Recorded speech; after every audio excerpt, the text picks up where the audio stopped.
di gedung Dewan Perwakilan Rakyat. Ya, di sini bukan Dewan Perwakilan Rahma, bukan Dewan Perwakilan Richard, bukan Dewan Perwakilan Reza.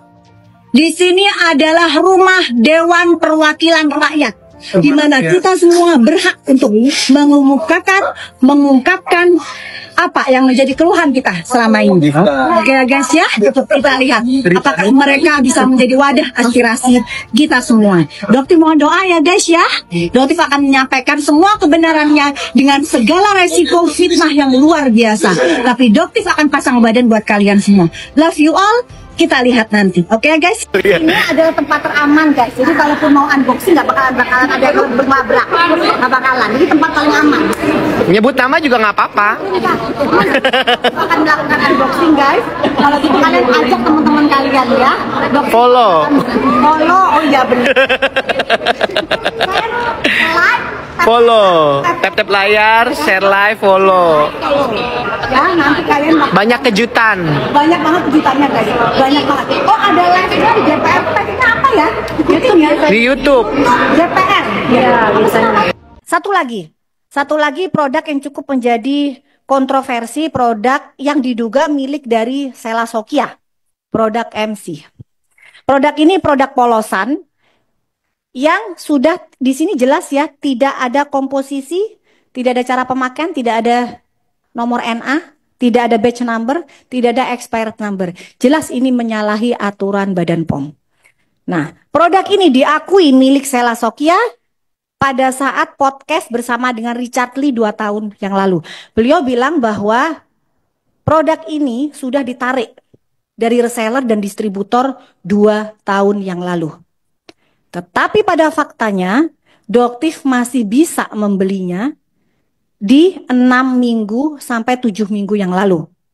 Dan jujur, pada saat Doktif membeli, Doktif langsung melaporkannya ke Badan POM. Nah, di situ Badan POM, Doktif kasih alamatnya penjual, tapi Badan POM bilang bahwa sekarang sulit mendapatkannya, dan ternyata memang beberapa reseller yang memiliki produk ini, Doktif minta untuk membuang produk ini dan Doktif ganti dengan sejumlah uang dari uang pribadi Doktif sendiri supaya reseller tersebut tidak rugi dan tidak menjual gitu. Nah, ini sebagaimana sih perlindungan dari BPKN, Doktif sebagai konsumen dan perlindungan reseller dan distributor, mengingat produk ini harusnya ditarik oleh owner gitu. Seharusnya ini adalah kewajiban dari owner, tetapi pada saat Doktif tanyakan, memang reseller tidak merasa adanya penarikan oleh owner, sehingga ya mereka tetap menjual begitu. Saya rasa mungkin ada pertanyaan dari nanti Bu, nanti pertanyaan nanti. Oke, cukup ya? Saya kira sudah cukup semuanya. Makasih. Saya tidak tahu apa maksudnya dari Richard, apakah untuk menghabiskan stok atau apa, tapi yang jelas penjualan seperti ini dilarang oleh Badan POM karena saya membeli tidak tahu isinya apa. Dan tidak ada NA-nya. Dan ternyata NA-nya itu sama dengan produk yang ada di kotak ini. Sama persis ya Bapak ya? Sama persis. Gitu. Dan ini di sini ada Badan POM tetapi sudah dicabut izin edar Badan POM-nya. Nah, Doktif sebagai seorang konsumen. Bentar pimpinan. Ya. Itu yang sudah yang di box itu kandungannya apa saja, Dokter? Di sini tertulis jelas L-glutathione reduce atau glutathione reduce 500 mg. Ini adalah produk yang sama dengan brand Glubio yang dijual di pasaran dengan harga 300.000. Jadi di produk ini tidak ada kandungan tomat putih. Lihat nanti. Oke guys ya, bakalan datang aslinya.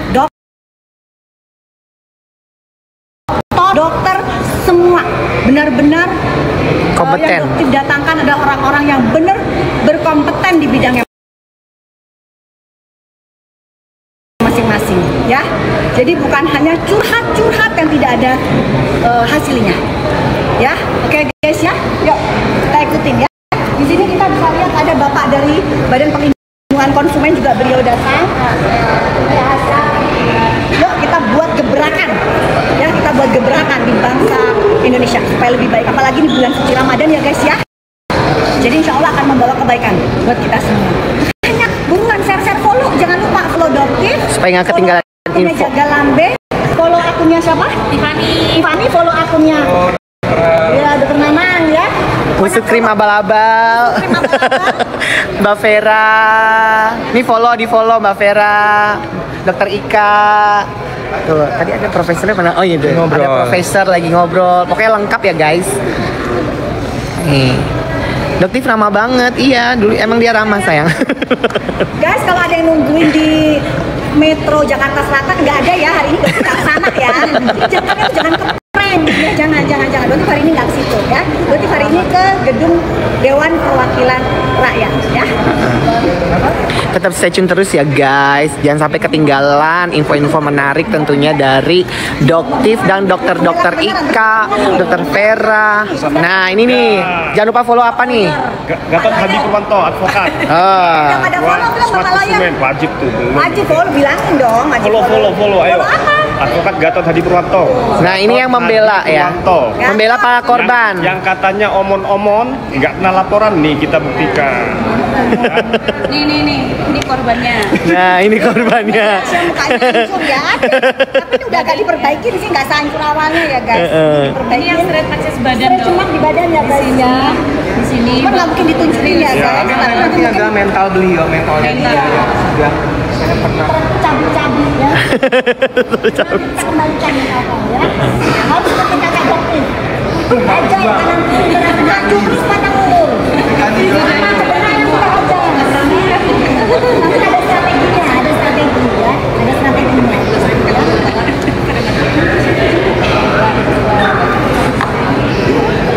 Gimana perasaan Anda? Senang. Kok senang? Excited.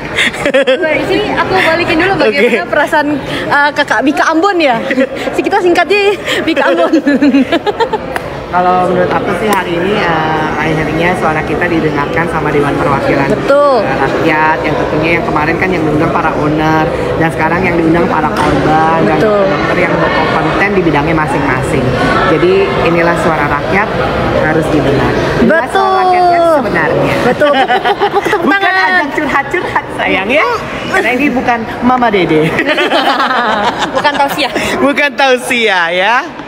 Gitu.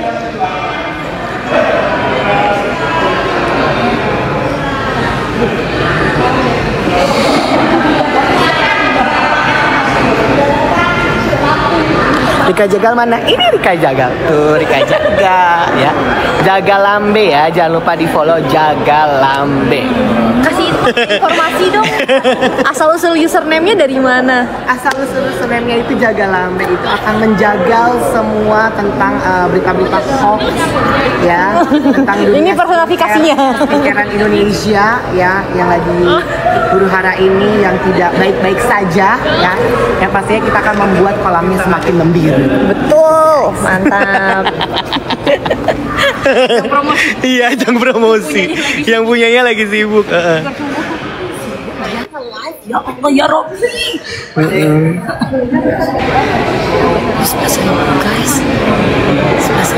Guys. Depan dong. Oh iya. Jadi ini kita lagi bersama Kepala BPKT, Badan Perlindungan Konsumen. Jadi untuk kedepannya kita harapkan para konsumen bisa mendapatkan perlindungan konsumen yang baik. Terus untuk korban skincare abal-abal supaya dapat naungan nggak sih Kak Fe? Perlindungan, dapat perlindungan naungan. Mau kemana kita kalau mau mendapatkan perlindungan mengadu? Mau mengadu kita mau kemana? Karena banyak banget para korban yang diancam-ancam Iya, sama para karena owner selama abal-abal. ini banyak banget ya yang lewat dari Mbak Nul sendiri muskrim abal-abal. Mbak Nul sendiri pernah kena somasi sama owner skincare yang memang dia udah jualnya abal-abal beb, udah masuk public warning Bepom, jangan dimasukin sini. Ada kredibilitas aja. Jadi dengan adanya ini ya rapat dan Bukan rapat, ini adalah pertemuan. ngobrol ya. Ngobrol bareng, Ya. mencari solusi bareng. Mencari solusi. Biar ke depan Memasukkan ke Indonesia dengan nama PT Piridam Pharma. Nah, Piridam Pharma ini gosipnya, jadi beliau itu bilang kalau Dr. Richard mengakui bahwa di beberapa konten sudah memiliki ikatan kerjasama dengan Piridam. atau Rexkin. Tetapi dari pihak Piridam sendiri setelah diselidikin, ini tidak memiliki ikatan kerjasama dengan Richard. Jadi ini yang memang sedang diselidiki oleh Polda dan menunggu pemanggilan dari Richard. Insya Allah dilakukan minggu depan oleh Polda Metro Jaya. Ya, gitu. Oke. Jadi dari pihak Piridam juga sudah dipanggil ke Polda Metro. Gitu. Jadi cukup banyak sebenarnya produk-produk yang cukup bermasalah. Nah, ini sekarang yang saya ingin tanyakan ke BPKM sebagai dokter, sebagai korban. Bagaimana? Nah, satu lagi produk yang cukup menjadi kontroversi, produk yang diduga milik dari Selasokia, produk MC. Produk ini produk polosan yang sudah di sini jelas ya, tidak ada komposisi, tidak ada cara pemakaian, tidak ada nomor NA, tidak ada batch number, tidak ada expired number. Jelas ini menyalahi aturan Badan POM. Nah, produk ini diakui milik Selasokia pada saat podcast bersama dengan Richard Lee 2 tahun yang lalu. Beliau bilang bahwa produk ini sudah ditarik dari reseller dan distributor 2 tahun yang lalu. Tetapi pada faktanya Doktif masih bisa membelinya di 6 minggu sampai 7 minggu yang lalu. Dan jujur pada saat Doktif membeli, Doktif langsung melaporkannya ke Badan POM. Nah, di situ Badan POM Doktif kasih alamatnya penjual, tapi Badan POM bilang bahwa sekarang sulit mendapatkannya dan ternyata memang beberapa reseller yang memiliki produk ini Doktif minta untuk membakar, membuang produk ini dan Doktif ganti dengan sejumlah uang dari uang pribadi Doktif sendiri supaya reseller tersebut tidak rugi dan tidak menjual. Gitu. Nah, ini sebagaimana sih perlindungan dari BPKM, Doktif sebagai konsumen dan perlindungan reseller dan distributor. Mengingat produk ini harusnya ditarik oleh owner. Gitu. Seharusnya ini adalah kewajiban dari owner. Tetapi pada saat Doktif tanyakan memang reseller tidak merasa adanya penarikan oleh owner. Sehingga ya mereka tetap menjual. Gitu. Saya rasa mungkin ada pertanyaan dari nanti pertanyaan. Oke, cukup ya. Saya kira sudah cukup semuanya. Terima kasih. Terima kasih. Pak Mukti, apa yang disampaikan Ibu Dr. Ameri, BPKM tahu nggak? Tahu. Nanti. Izin siap sudah kita follow up pimpinan. Kita mengundang beliau untuk podcast, kemudian kami juga dengan BPOM untuk melakukan kemarin sampai seluruh uji di BPOM dan kita sudah lakukan sebulan yang lalu untuk antisipasi supaya tidak terjadi. Dan juga sekarang lagi tim BPKN dan tim BPOM untuk bikin peraturan kepala badan terkait dengan overclaim gitu. Sanksi dan sebagainya biar kita regulasinya kita sudah lakukan. Baik. Selanjutnya Bu Dr. Maria Francisca. Ibu tidak pakai layar, oke? Sebentar mungkin saya tambahkan sedikit di sini. Di sini terlalu banyak pendapat di masyarakat bahwa Badan POM tidak bekerja. Bukan itu sebenarnya fakta di lapangan, karena setiap Doktif melaporkan saat ini di 3 bulan atau 4 bulan terakhir itu respon dari Badan POM cukup cepat. Ini berbeda dengan kinerja Badan POM sebelumnya. Jadi juga perlu diperhatikan di masyarakat bahwa sebenarnya yang Doktif lihat bukan Badan POM yang tidak bekerja, tapi Badan POM rupanya kekurangan sumber daya. Dan pada saat Doktif kumpul dengan para influencer, teman-teman di tanggal 17 Januari, ini Prof. Taruna sempat mengatakan bahwa overclaim, setiap konten overclaim yang Doktif tampilkan di kontennya Doktif itu menjadi perhatian yang luar biasa untuk Badan POM. Nah, di sini yang Doktif juga ingin memberikan saran mungkin kepada Bapak Dewan, Bapak anggota DPR, bisa nggak sih kalau misalnya ada saran untuk penambahan sumber daya dan penambahan anggaran untuk Badan POM supaya untuk pemeriksaan yang overclaim ini ada dana lebih gitu, karena mereka lebih memfokuskan ke pemeriksaan produk yang berbahaya, bukan untuk produk overclaim. Kita terima kasih. Itu boleh saja, tapi bukan di komisi ini, di komisi 8. Komisi 9. Yang penting kesehatan. Silakan Ibu Maria. Assalamualaikum warahmatullahi wabarakatuh. Shalom, Om Swastiastu, Namo Buddhaya, salam kebajikan. Selamat siang, pimpinan, Bapak Ibu, dan para dewan yang terhormat. Izinkan saya perkenalkan diri, saya Dr. Maria Francisca yang akrab dipanggil Dr. Ika. Terima kasih untuk kesempatan yang diberikan kepada saya untuk mendengar dan memaparkan pengalaman saya sebagai dokter, di mana saya concern sekali mengedukasi melalui media sosial, di mana pembahasannya lebih ke bahayanya krim bermerkuri dan penyalahgunaan obat keras serta perawatan kulit yang benar. Kalau dilihat permasalahan kosmetik skincare di Indonesia saat ini tidak bisa dianggap remeh atau hanya masalah cocok nggak cocok dengan penggunaan skincare, tapi ini lebih kepada kerusakan kulit, organ tubuh, bahkan sampai ke kematian. Dan selama saya mengedukasi dari tahun 2020 awal, itu saya mulai dengan krim-krim yang ilegal, di mana krim-krim ini saya lebih mudah untuk mengedukasi karena jelas nggak ada nomor izin BPOM.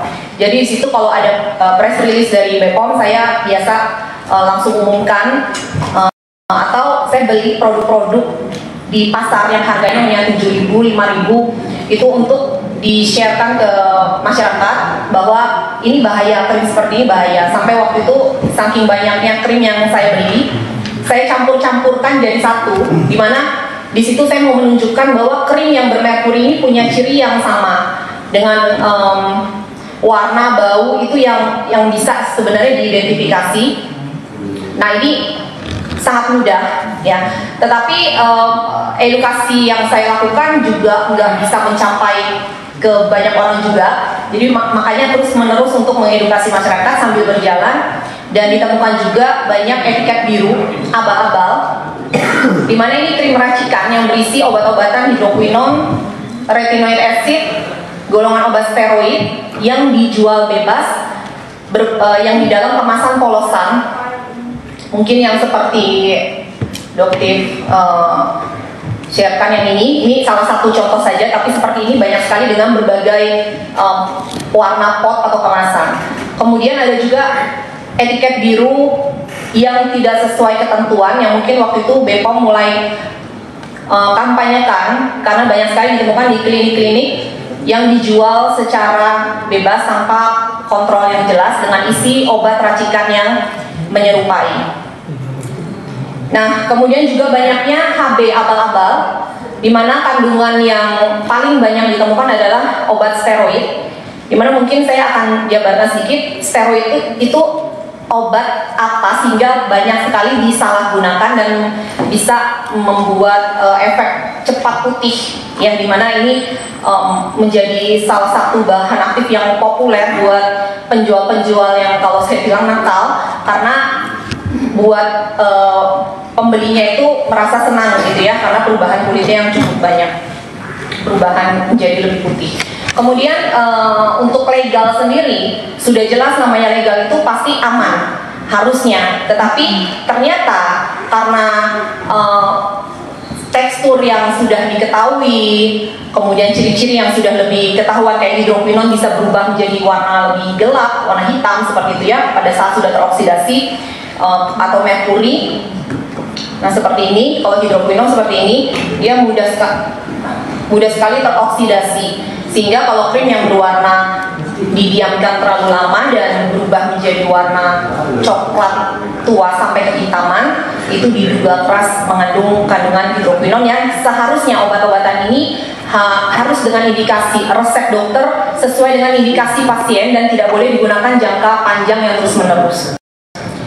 Nah, untuk legal sendiri, ini produk yang sudah BPOM. Jadi penjual nakal ini mulai berinovasi juga, di mana mereka produknya sudah kayak maklum ke pabrik, tetapi mereka menyalahgunakan nomor notifikasi BPOM, di mana di dalamnya tetap berisi merkuri, ada yang merkuri dicampur steroid, ada yang campuran obat keras seperti hidroquinone, retinoid acid dan steroid, jadi beragam, atau ditambah lagi antibiotik seperti itu di kemasan yang sudah ada izin edar BPOM-nya. Nah ini kalau saya bisa, dari mana tahunya dok?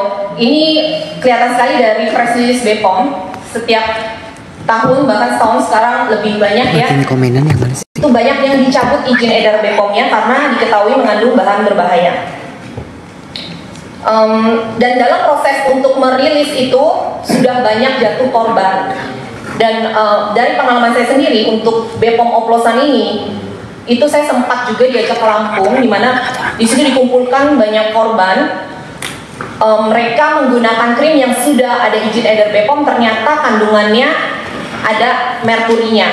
Itu di bulan Agustus dan baru di press release di akhir tahun. Jadi selama itu banyak sekali korban yang sudah mengalami kerusakan kulit. Nah kemudian ada juga yang sekarang overclaim, yang mungkin sekarang diangkat oleh Doktif, yang menurut saya yang legal inilah yang membuat keributan saat ini. Jadi mereka pelaku usaha merasa sudah legal, tetapi kok kayak macam diacak-acak atau mau dijatuhkan segala macam gitu. Nah itu yang saya alami selama mengedukasi, kesulitan untuk membuktikan bahwa BPOM yang oplosan terutama itu sudah ada korbannya, tapi kita harus buktikannya dengan melalui uji lab. Nah uji lab mandiri sengaja saya tidak melakukan karena beresiko, itu menyerang pribadi. Jadi saya nggak siap, saya hanya memberikan ciri-ciri dan bagaimana perawatan kulit yang benar. Seperti itu. Slide selanjutnya, nah di sini ada beberapa contoh seperti krim racikan HTMH. Ini isinya jelas, H-nya itu hidroquinone, T-nya tretinoid, M-nya mometasone, itu salah satu obat golongan steroid, ya, dan H itu tambahan saja. Nah di sini BPOM rilis urutan ketiga krim racikan yang diperjualbelikan secara bebas. Jadi banyak sekali link penjualannya. Dan di slide berikutnya itu ada, saya lihat di marketplace masih dijual sampai sekarang. Ya, ini saya ambil kemarin. Ini lebih banyak lagi, ini hanya sebagian saja dengan harga-harga yang memang murah sekali. Dan ini untuk kalau orang pakai itu bisa membuat flek pudar, bahkan hilang, kulitnya jadi lebih terang. Jadi ini masih marak sekali di marketplace, dan padahal dari BPOM sendiri sudah sering merilisnya bahwa ini ada kandungan berbahaya. Kemudian yang berikutnya, krim yang ada kandungan merkuri. Tapi ini kenapa saya agak senyum, karena produk ini sampai ada julukannya si kuning ya, sudah setiap tahun itu ada rilis BPOM yang dulu-dulu legal, tidak ada nomor izin BPOM di mana kandungannya merkuri, dan sekarang mulai ada krimnya yang BPOM ternyata kena lagi ciduk berisi kandungan hidroquinone. Jadi ini dari tahun ke tahun dengan hukuman yang sangat ringan, dan sampai saat ini masih bebas berjualan di marketplace. Untuk slide selanjutnya, nah yang ini di tahun 2024 Oktober ini ditemukan lagi yang mengandung hidroquinone. Jadi yang saya perhatikan, penjualan ini masif sekali di daerah Makassar dengan penjualan live streaming. TikTok Shop itu mulai di tahun 2021, dan model-model krim-krim seperti ini dijajakan di TikTok Shop dengan sistem live streaming. Itu sangat marak dengan marketing yang overclaim tentu saja, dan memang hasilnya bisa dibuktikan karena mengandung zat yang berbahaya, sehingga banyak yang membelinya. Slide selanjutnya. Nah ini di marketplace banyak sekali, ini hanya sebagian saja, tapi live streamingnya juga masih ada sampai sekarang, dan mereka selalu bilang bahwa ini sudah aman gitu. Jadi customer selalu bilang, oh udah BPOM kok, ini udah dibenahi, sudah reformulasi dan segalanya. Jadi itu bagaimana perlindungan konsumen di sini gitu ya. Karena kalau misalnya ini bilang jatuhkan penjualan mereka dan sebagainya. Berikutnya, di sini ada salah satu, sebenarnya banyak sekali korban-korban yang melapor